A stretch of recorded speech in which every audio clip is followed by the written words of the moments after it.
puce à l'oreille. C'est un sujet qui traite de la vie, de la mort, de la jeunesse, de la vieillesse et surtout de l'amour. We are the world. We are the children.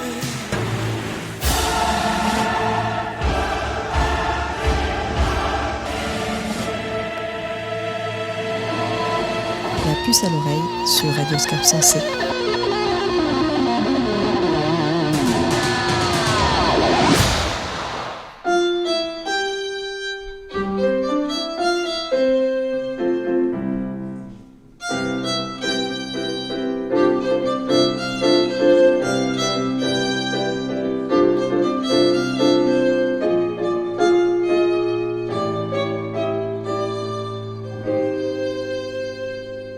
Je m'appelle Martial Leclerc, je suis née à la maternité Hénin-Liétard.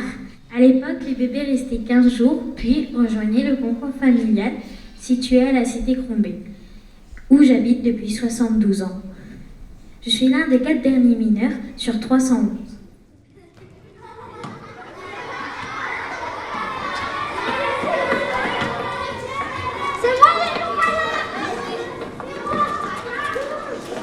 Un journal a été édité en live sur scène à l'Escapade d'Hénin-Beaumont.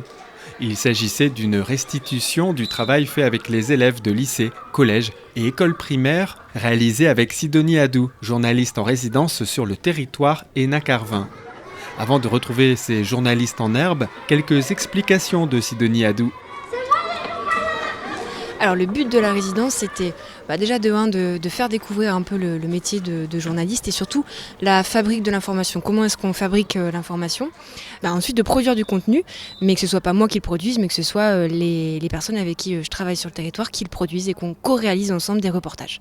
Alors là, on a vu pas mal d'établissements scolaires, beaucoup d'élèves avec ce projet de journal vivant qu'on a pu avoir un spectacle à l'Escapade. Et il y a eu combien d'établissements ? Il y a eu qui exactement pour ce projet ? Alors sur le journal vivant, on a eu 5 établissements. Donc on a eu 2 écoles primaires, l'école primaire de Ferry à Noyelles-Godault, l'école primaire de Salengros à Courcelles-lès-Lens. On a eu le collège Rabelais d'Hénin-Beaumont, le collège de Vincy de Carvin et le lycée Diderot de Carvin. Mais en tout, sur la résidence, j'ai travaillé avec 11 établissements et 17 classes. J'ai aussi travaillé avec du hors-temps scolaire. J'ai travaillé avec le centre ado de Dourges, avec qui on a fait un diaporama sonore. Et puis, dans le cadre d'un stage photo. Et j'ai travaillé aussi, j'ai eu la chance de pouvoir participer au groupe Journal de l'Escale à Hénin-Beaumont, qui est l'hôpital psy de jour à Hénin-Beaumont. Alors là, on a assisté à un journal vivant. Qu'est-ce que c'est exactement ? Alors le journal vivant, c'est un journal, mais un peu particulier, c'est-à-dire qu'on ne le lit pas, on le regarde et on l'écoute. Donc les élèves ont mis en scène tout le contenu journalistique qu'ils ont produit durant les 4 mois, on l'a mis en scène, donc il fallait vraiment travailler, c'était pas juste lire un article, c'est vraiment transformer la forme de l'article pour que ça devienne un spectacle vivant. Il y a eu pas mal de thématiques, on a vu, il y a eu l'environnement, les gilets jaunes, même du coup les migrants. Comment ça s'est fait le choix des thématiques ensuite par les élèves ? Alors au début de la résidence, on a travaillé avec les professeurs pour établir les thématiques. Donc soit on a décidé de partir sur une thématique libre, donc c'est les élèves qui ont fait émerger les sujets sur lesquels ils voulaient travailler. Par exemple les gilets jaunes et l'angle donc, des femmes dans les gilets jaunes qui est assez particulier, ça c'est vraiment émergé des élèves. Et avec d'autres classes, on avait une thématique qui était définie. Par exemple la migration, c'était une thématique commune à toute la classe. Par rapport à ça, j'ai pu interviewer les élèves. L'idée, c'était qu'ils rédigent eux-mêmes les questions, le déroulement de ce reportage, une sorte d'enquête aussi. Alors, c'est bien ça. Donc, effectivement, le but, c'était qu'ils deviennent eux-mêmes en fait, des journalistes. Donc, ils ont fait le travail de recherche, ils ont préparé les interviews, trouvé un angle. Et puis ensuite, ils m'ont missionné. J'étais un peu leur envoyé spécial où j'allais interroger sur le terrain les personnes qui m'avaient demandé. Et dans certains cas, les reportages ont été faits par les élèves eux-mêmes. Par exemple, avec les primaires, ce qui était bien, c'est qu'on est allé sur le terrain ensemble et on avait un groupe de photographes, on avait un groupe de journalistes, ils avaient des appareils photos, des micros et c'est eux-mêmes qui ont du coup interrogé les personnes et pris les photos. Alors ça a demandé pas mal de travail, j'imagine. Comment on aborde ces questions-là avec les élèves ? Alors, moi, je suis plutôt... j'aime bien qu'on soit dans le faire tout de suite, en fait. Donc, bien sûr, on parle un peu du métier de manière théorique, etc. Et puis ensuite, tout de suite, on se confronte à la réalité de la fabrication de l'information. Et donc, c'est par leur recherche, c'est par la préparation des interviews qu'on a travaillé ensemble vraiment sur la production de contenu et le faire. Alors beaucoup de choses, beaucoup aussi de contenu finalement, parce que là c'est une petite partie qu'on a pu voir sur scène aujourd'hui. C'est une belle partie, mais c'est une petite partie effectivement, parce que comme je le disais, il y a en tout 11 établissements qui vont travailler avec moi et 17 classes. Donc vraiment, je vous invite à aller sur le site de Globe Reporter, globereporter.org, où il y a à peu près 70 interviews, donc 70 sujets différents qui sont en ligne, et tout est écoutable, tout est, on peut vraiment aller voir le travail des élèves. Quel retour des élèves par rapport à ce projet-là, ces 4 mois? Alors il est très intéressant parce qu'au départ, quand je suis arrivée en classe, c'était un travail en plus, on va devoir écrire des questions. Finalement, le journalisme, c'est assez scolaire. Au final, on doit faire des recherches, on doit poser des questions. Donc au début, c'était un peu oh là là. Et puis en fait, ils se sont pris au jeu, ils se sont pris à leur sujet aussi, en fait. Parce que vu que c'était des sujets qui leur tenaient à cœur, ils se sont pris au sujet. Et puis, il y en a qui ont, par exemple, les Gilets jaunes, ils sont eux-mêmes allés interviewer, même sans me demander, ils ont continué sur leur temps libre à aller interviewer les gens. Puis là, le journal vivant, je crois que... J'imagine, et c'est ce que j'ai ressenti, que ça les a vraiment fédérés. Ils ont pu se rencontrer aussi entre établissements. Donc ça, pour moi, c'était important aussi qu'ils puissent se rencontrer. Je crois qu'ils sont assez fiers de ce qu'ils ont fait. Et moi, je suis très fière d'eux aussi. Et passer du journalisme, donc les 4 mois où on est dans un travail journalistique à la scène, ça s'est fait comment? Parce que c'est finalement 2 travaux complètement différents. Oui, vous avez raison. C'était un challenge vraiment pour moi à la base parce que je suis journaliste et donc je suis pas metteuse en scène. J'ai pas du tout l'habitude de travailler avec des techniciens du son, faire la régie. Donc déjà c'était extrêmement excitant en fait de faire quelque chose d'autre aussi. Et puis j'ai été aidée par Teresa Hamoun, conteuse, qui a également travaillé avec les élèves pour la mise en scène, etc. Et puis ensuite, je crois que ça s'est fait assez facilement. Finalement, on a réussi. Avec plein d'idées, avec l'énergie de tout le monde, finalement ça s'est fait plus facilement que j'aurais pensé. Et parler des migrants sur scène à Hénin-Beaumont, ça a du sens aussi. Oui, effectivement. Alors c'est vrai que c'était... je trouve d'ailleurs que tous les sujets de ce soir étaient assez engagés finalement, avec des thèmes qui me tiennent à cœur et puis qui tiennent à cœur aux élèves. Hein. Et effectivement, parler des migrants à Hénin-Beaumont, c'était un petit clin d'œil. Avec même une banderole sur scène à la fin. Et puis donc évidemment il y a le travail de Martin Granger qui était artiste en résidence qui a été aussi diffusé ce soir. Et puis effectivement il y avait cette fausse manifestation qui était aussi une banderole sur les migrants, donc un deuxième clin d'œil également.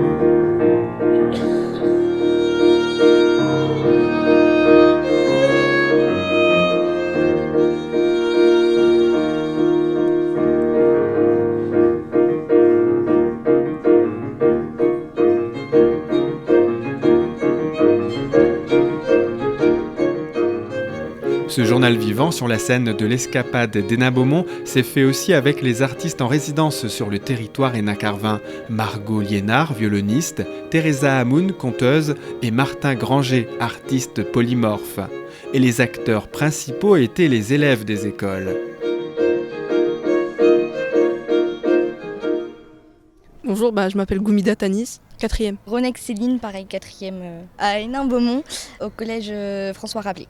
Pierre Lecomte, aussi au collège François Rabelais. Tabary Fabien, au collège François Rabelais. Goumida Yasmine, au collège François Rabelais. Martin Blondeau, toujours dans la même classe. Bien voilà, que ça c'est bien résumé. Alors aujourd'hui, on a assisté à un spectacle à l'Escapade d'Hénin-Beaumont. Comment ça s'est fait, vous, ce spectacle? Ça a commencé comment? Qu'est-ce que vous avez fait Du jour au lendemain, notre professeur de français est venu nous voir en nous disant on a un projet sur le journalisme. Au début, ça nous a un peu laissé perplexes, on savait pas où ça nous emmenait. Et on a commencé, on a rencontré Sidonie Adou. Et voilà comment ça a commencé. Surtout, on a appris le métier de journaliste en français, en cours de français. Ensuite, on a appris plus profondément c'était quoi un migrant, avec des images. Et voilà. Ensuite, il y a un photographe qui est venu et qui nous a appris la photographie, comment on prenait une photographie, comment l'angle et tout. Ensuite, il y a eu la venue de Sidonie Ado qui nous a appris le métier de journaliste, qui nous a aidé à écrire le grand reportage sur les migrants. Vous pensiez que c'était autant de travail avant vous voyez un petit peu comme ça le journaliste avant qu'elle arrive ou vous avez découvert plein de choses? Au début, c'était surtout long et on n'avait pas forcément beaucoup de travail. Et puis après, vers la fin, ça s'est accéléré. Et là, on a vu vraiment c'était quoi le métier de journaliste. Ça a été vraiment compliqué et il fallait être réactif, rapide vers la fin. Comment réactif c'est fait? Surtout que Sidonie est une journaliste indépendante, donc on a tout appris avec elle, parce qu'elle n'a pas de rédaction ni rien. On était juste, c'est nous la rédaction, donc on a tout fait nous-mêmes. On lui a posé des questions pour qu'elle allait les poser aux personnes qu'on voulait, qu'on a choisies par rapport aux interlocuteurs. Très rapide aussi. En fait, une fois qu'on a toutes les informations, etc., pour créer les articles, ça va très vite. On doit forcément faire les articles, les clôturer, etc. Et c'est vrai qu'il y a tout qui s'enchaîne très rapidement. Et comment ça se fait le travail collectif alors? Qui fait quoi dans ces cas-là? Principalement, on se divise en quelques groupes pour occuper chacun un sujet. Et à la toute fin, on prend quelques personnes de chaque groupe pour faire un reportage global qu'on a nommé Gland Reportage. Qu'est-ce que vous en avez tiré alors de ce reportage? Vous avez eu quoi comme, pour résumer, comme réaction des migrants, comme réponse par rapport à vos questions? On n'en savait pas beaucoup sur les migrants, on savait le strict minimum et maintenant on sait quand même beaucoup de choses sur les migrants. Le sujet a été approfondi.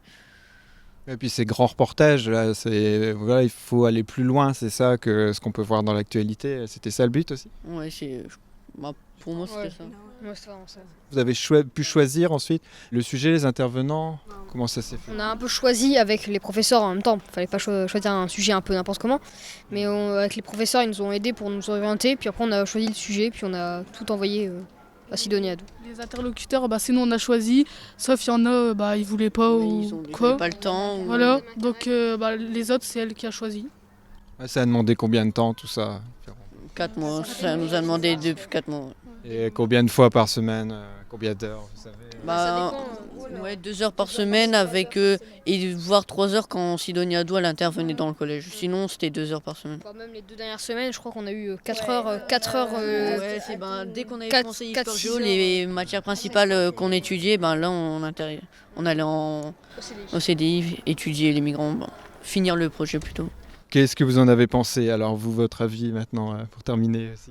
Comment ça, vous avez perçu ce projet-là? Moi j'ai beaucoup aimé. Franchement au début je pensais pas du tout que c'était ça et tout le projet. Ça nous a appris beaucoup de choses. Et puis voilà, on est tous contents de ce qu'on a fait. À la fin, une fois qu'on a fini, c'est gratifiant d'entendre les avis positifs des parents ou même de nos professeurs ou encore de Sidonie. Ça a été intéressant tout le long du projet. On a vu différentes visions des migrants, parce qu'on avait notre vision à nous. Puis grâce à ce projet, on a découvert une autre facette des migrants et qui est plus intéressante que la nôtre qu'on avait fait par nous-mêmes. Je trouve surtout on a approfondi le côté humanitaire, surtout du point de vue de M, donc le migrant éthiopien qu'on a interviewé, donc pour savoir comment il vivait, puis la sidération un peu des conditions de vie des migrants en ce moment. Puis au final, ce qu'on peut en tirer, c'est qu'il ne faut pas en vouloir aux migrants dans le sens où eux, ils vivent pas comme nous on vit et ils n'ont pas du tout la même culture que nous. Ils ont dû fuir leur pays, ils ont dû survivre et par des trajets longs et périlleux. C'est aucun rapport. Ouais, c'est ça. Et puis au final, s'ils sont encore en vie aujourd'hui, c'est parce qu'ils ont eu le courage et la force de tenir. Donc je pense qu'au lieu d'être contre eux, on devrait plus être admiratif. Mais en voyant tous les travaux, j'ai vu par moi-même que c'était beaucoup plus difficile, par la quantité de travail, et voilà. Ouais, beaucoup de travail, et en plus il y a la pression supplémentaire d'être sur scène, là. Il y avait beaucoup de travail aussi pour ensuite être sur scène, avoir peut-être un peu de stress, non? Ça a été stressant ou pas ça a été stressant surtout pour quand on n'avait rien, en fait, on devait tout apprendre. Parce que en fait, au début on savait pas on allait faire ça et on nous l'a annoncé et, la mise en scène, elle s'est faite d'un coup. Il y a une semaine. Il y a une semaine, on a eu nos textes et le slam, etc. Et en fait, en une semaine, on a dû tout apprendre. On était vraiment dans le rush. Et heureusement, l'air de rien qu'il y avait le week-end entre-temps, parce que sinon... les professeurs qui vont jouer un grand rôle. Et répéter à la maison, tout ça, alors peut-être un peu les textes. Les textes, pour arriver à ce résultat-là, sur scène. Parce que, bon, les premières répétitions, c'était un peu... voilà, quoi, c'était pas au point.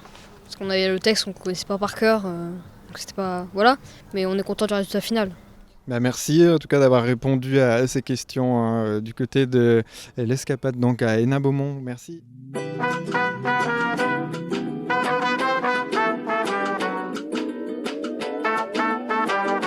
La puce à l'oreille sur Radio Scarpe Sensée. Solo voy con mi pena, sola va mi condena. Correré mi destino por no llevar papel. Para la ciudad del norte yo me fui a trabajar. Mi vida la dejé entre Ceuta y Gibraltar. Solo voy con mi pena, sola va mi condena. Correré mi destino para burlar la ley. I cannot go forward, I cannot return. And the land in front don't want me. Look, the land behind me burn. I am stranded on the sea with an unknown destiny. No home to return to, nobody waiting for me. Solo voy con mi pena, sola va mi condena. Correré mi destino para burlar la ley. Perdido en el corazón de la grande Babilón. Me dicen el clandestino por no llevar papel. La la la la la la la la la la.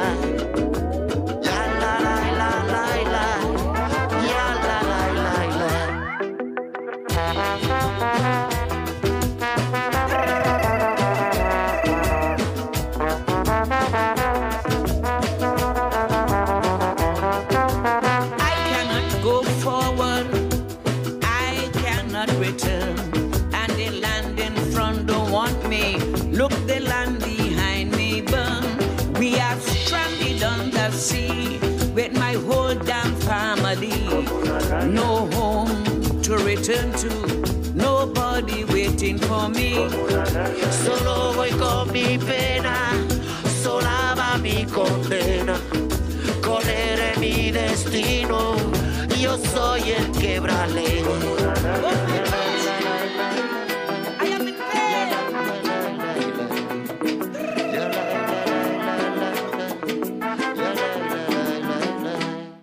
C'était Manu Chao en duo avec Calypso Rose pour une chanson toujours d'actualité, Clandestino.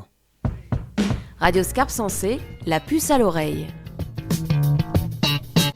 Bonjour, bienvenue sur notre plateau. Aujourd'hui, grande thématique sera environnement. Nous avons enquêté sur la montée des eaux dans la région et nous accueillons aujourd'hui Chloé, qui vont nous parler de leur reportage sur la Côte d'Opale. Elles ont rencontré Arnaud Eckett, chercheur CNRS au laboratoire d'océanologie et de géosciences à l'université du littoral Côte d'Opale. Alors en fait, est-ce que nos côtes sont réellement menacées par la montée des eaux ? Oui, certaines sont déjà menacées parce qu'elles sont plus fragiles par leur situation et par leur structure, et d'autres heureusement ne le sont pas encore.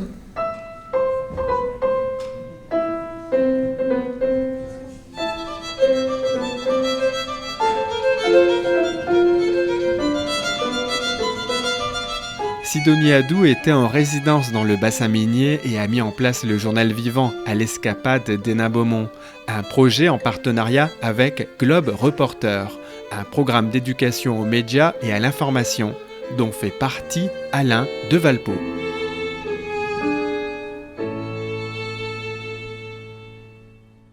Alors Globe Reporter, c'est une association, Globe, une association parisienne, mais peu importe, parce qu'on travaille avec des classes de toute la France. La philosophie de notre travail est de dire, voilà, vos classes deviennent des rédactions, les élèves deviennent des rédac-chefs, Et comme toute rédaction qui se respecte, ces rédactions ont des envoyés spéciaux, et ces envoyés spéciaux sont des journalistes professionnels qui sont missionnés pour partir en reportage par leur rédac chef. Donc les rédac chefs ont pour mission de choisir les sujets de reportage, donc ce sont les élèves qui choisissent ces sujets de reportage, ce sont eux qui élaborent les questionnaires, et ensuite l'envoyé spécial, la journaliste professionnelle, va aller interviewer la personne la mieux à même de répondre aux questions des élèves et pas à ces questions. Tout ça est mis en ligne sur un site internet qui sert d'interface et qui me permet de mutualiser toutes ces informations pour toutes les rédactions qui participent, et les élèves ont donc des sons, des images, des textes qui leur permettent ensuite de réaliser leur propre production journalistique. Alors ces productions, ça peut être animer un blog, ça peut être un journal, ou ça peut être aussi une émission de radio. Et aujourd'hui, pour la première fois, c'est un journal vivant. Oui, parce qu'on est à l'Escapade d'Hénin-Beaumont où il y a eu la restitution de ce journal vivant. C'est la première fois que vous travaillez avec une résidence Cléa, contrat local d'éducation aux médias, avec Sidonie Hadou, journaliste sur ce territoire, Hénin-Carvin. Ça se passe comment dans ces cas-là pour faire des ponts, des parallèles entre cette résidence et Globe Reporter? Sidonie a travaillé comme elle l'a fait pour, par exemple, quand elle est partie pour Globe Reporter à la COP21, quand elle est partie pour la COP22, quand elle est partie l'année dernière à l'île de la Réunion ou à l'île Maurice en reportage. Toujours avec cette même philosophie, c'est l'envoyé spécial des rédactions. Les élèves qui choisissent les sujets, qui élaborent les questionnaires et qui ensuite, après, réalisent des productions médiatiques. Mais nous, les productions médiatiques, elles ne sont pas formatées. Ce n'est pas forcément un journal 4/4, etc. Ça peut être, comme aujourd'hui, un journal vivant.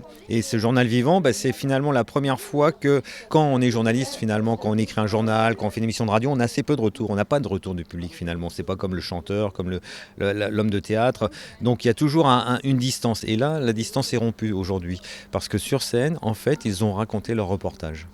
Avec pas mal de formes différentes, vous disiez il peut y avoir radio, vidéo, journaux écrits, dessins, photos. C'est ça aussi, montrer aux élèves qu'il y a différentes formes journalistiques. Chaque forme demande aussi beaucoup de travail.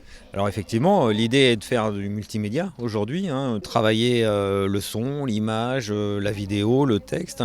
Alors aujourd'hui, tous nos jeunes qui nous entourent, sur quoi ils s'informent? Ils s'informent sur Snapchat, sur Twitter, sur Snapchat, Instagram, sur YouTube. Ce sont des médias où l'information est en continu, et ce sont des médias où beaucoup de désinformation est aussi en continu.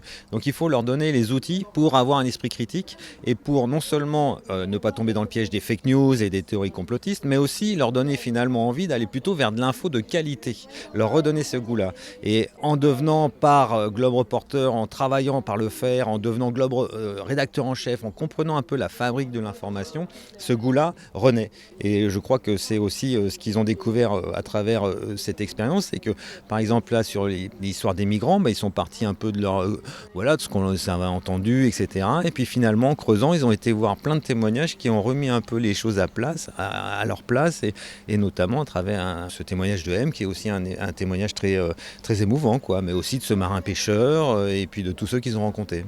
Et il y a des thématiques qui reviennent, peut-être des interrogations chez les jeunes. Ils ont parlé environnement, gilets jaunes, ce sont des sujets dont on parle beaucoup finalement. Alors, c'est des sujets dont on parle beaucoup, mais peut-être qu'il y a une autre manière d'en parler. Et puis, alors, ce que j'insiste là-dessus, c'est que tout ça est réalisé dans le cadre scolaire et que c'est pas l'éducation aux médias n'est pas un apprentissage en plus, mais en même temps, tous ces jeunes font de l'histoire, de la géographie, font du français. Donc, on est vraiment aujourd'hui dans une logique où l'éducation aux médias doit être du quotidien, doit être évidemment dans le monde scolaire, mais elle pourrait l'être aussi ailleurs. Et c'est aussi le projet Globe Reporter, c'est-à-dire que vous avez un professeur de français, un professeur d'histoire géo, un professeur d'art plastique qui vont travailler avec Globe Reporter pour faire leur discipline, travailler leur apprentissage, mais aussi faire de l'éducation média. Parce qu'il y avait une petite vidéo à la fin sur les fake news et le côté qui peut être absurde. Et c'est aussi avoir les clés ou pouvoir donner les bons outils aux élèves pour détecter les fake news et pas les enrichir peut-être. Alors l'éducation aux médias est devenue une urgence citoyenne, démocratique, et il y a plein de manières de l'aborder. La vidéo qui a été réalisée est une manière de dénoncer les fake news. Il y a des projets d'éducation aux médias qui par exemple montrent des théories complotistes et puis après expliquent comment ils ont fait pour la monter. Puis après, nous, Globe Reporter, on n'est pas sur cette dynamique-là, mais on est complémentaires et tous ces projets sont intéressants. Nous, notre dynamique, c'est vraiment de mettre les journalistes au service de la curiosité des élèves et au service des objectifs pédagogiques des enseignants.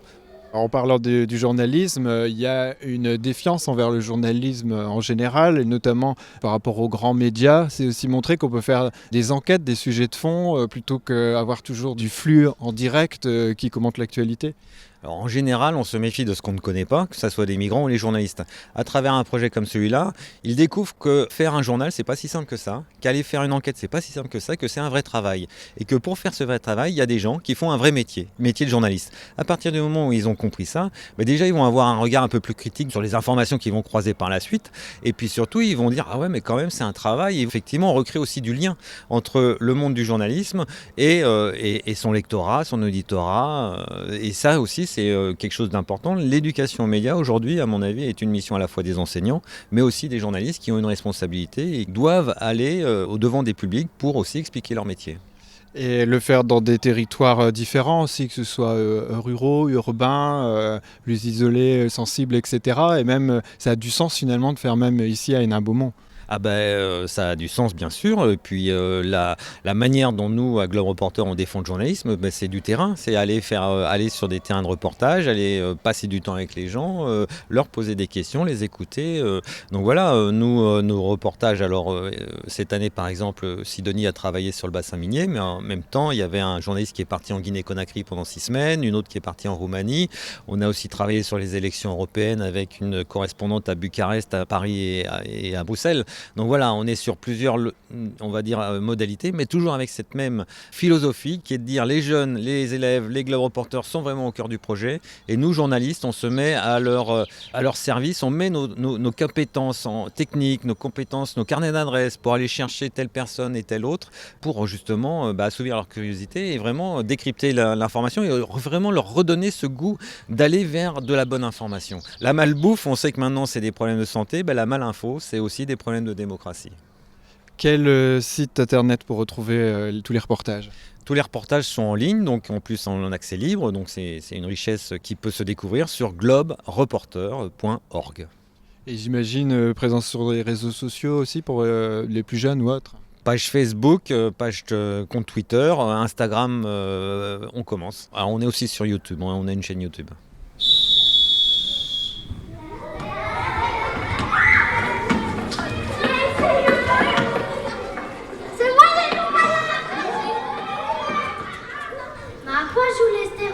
Pendant les récréations, les filles jouent en périphérie, pendant que les garçons font la baston pour le ballon.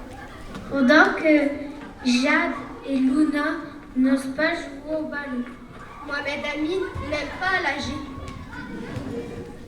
Pendant que Yasmine rêve de Berlin, on l'appelle à la cuisine. De nombreux élèves des établissements scolaires du territoire Hénin-Carvin ont élaboré ce journal vivant. Sani et Mehdi, en seconde au lycée Diderot de Carvin, étaient très impliqués dans ce projet. On a consacré 4 mois de reportage sur les Gilets jaunes pour savoir quelle place avait la femme dans le mouvement. Et donc comment ça s'est passé le travail déjà pour commencer ? Il y a plusieurs personnes qui ont dû aller sur les ronds-points, prendre directement les reportages. Après, c'est eu des communications via les réseaux sociaux, des rendez-vous qui ont été pris dans les locaux des Gilets jaunes à Carvin, par exemple. Et je crois que c'est tout. Ouais, avec pas mal de monde rencontré alors, de gens. Oui, c'est surtout un long processus, c'est-à-dire que d'abord on va tisser un contact avec un interlocuteur qu'on veut cibler. Ça peut être par exemple cibler un économiste ou alors simplement un gilet jaune. Et puis après, prévoir une rencontre. Alors quand c'était des rencontres qu'on pouvait faire nous-mêmes, on les faisait nous-mêmes. Ou alors on passait par notre journaliste, Sidonie Adou, qui nous a été dans du grand aide. Oui, parce qu'elle était en résidence, vous aviez fait pas mal de travail avec elle. Et c'est pas évident d'être dans la peau d'un journaliste aussi ? Ça va encore, c'est juste savoir bien enregistrer et savoir prendre les informations les plus importantes. Là, tu as même été dans le rôle de présentateur, en plus de ça, diriger la parole, c'est pas évident. Oui, c'est sûr, c'est pas évident. Alors moi, j'avais surtout un rôle clé autour de la présentation de Madame Perrin, qui est une professeure d'SES et qui s'intéresse à la question du genre dans la société. Ça a surtout été un grand travail de nos côtés. Enfin, chacun a eu un travail énormissime parce qu'il fallait tout préparer, tout écrire, puis préparer la journée de manière générale et préparer notre mise en scène. Et ensuite, plus tard, vous voudriez faire quoi? Un métier en rapport peut-être avec ça, ou ça donne envie peut-être de faire du journalisme ou autre en rapport avec ça? Ouais, c'est une première expérience qui est intéressante et qui laisse à réfléchir sur ce qu'on pourrait faire par la suite. Moi, je suis plutôt orienté sur le droit, donc c'est pas quelque chose qui a un lien, mais ça peut toujours avoir un enrichissement sur le parcours et puis pouvoir donner des compétences, si je puis dire, des découvertes, des horizons différents par rapport à ce que j'ai l'habitude de faire habituellement. Est-ce que là, c'était donc du reportage là, pendant 4 mois, mais il y avait une pression en plus avec le spectacle, ensuite mettre tout ça sur scène? Encore là, je ne suis pas arrivée depuis le début du projet, donc c'était largement moins d'investissement, mais c'était quand même assez intensif. Et ça s'est fait comment, la mise en scène ensuite pour faire en spectacle? On a eu des fiches, un garçon du groupe a fait des fiches, et c'était à tour de rôle. Selon les questions, chacun passait tour après tour.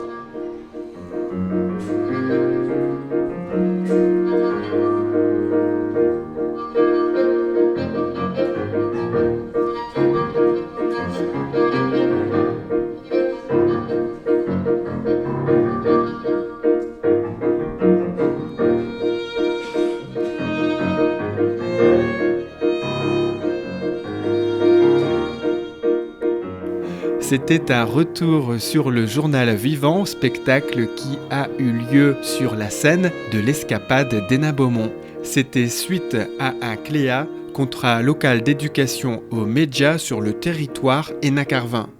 Pour retrouver plus d'infos, rendez-vous sur le site cleahénin-carvin.wordpress.com.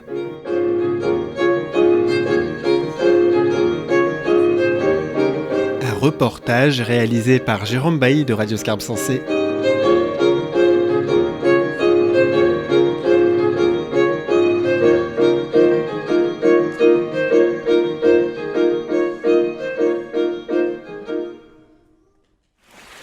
La puce à l'oreille. C'est un sujet qui traite de la vie, de la mort, de la jeunesse, de la vieillesse et surtout de l'amour. We are the world. We are the children.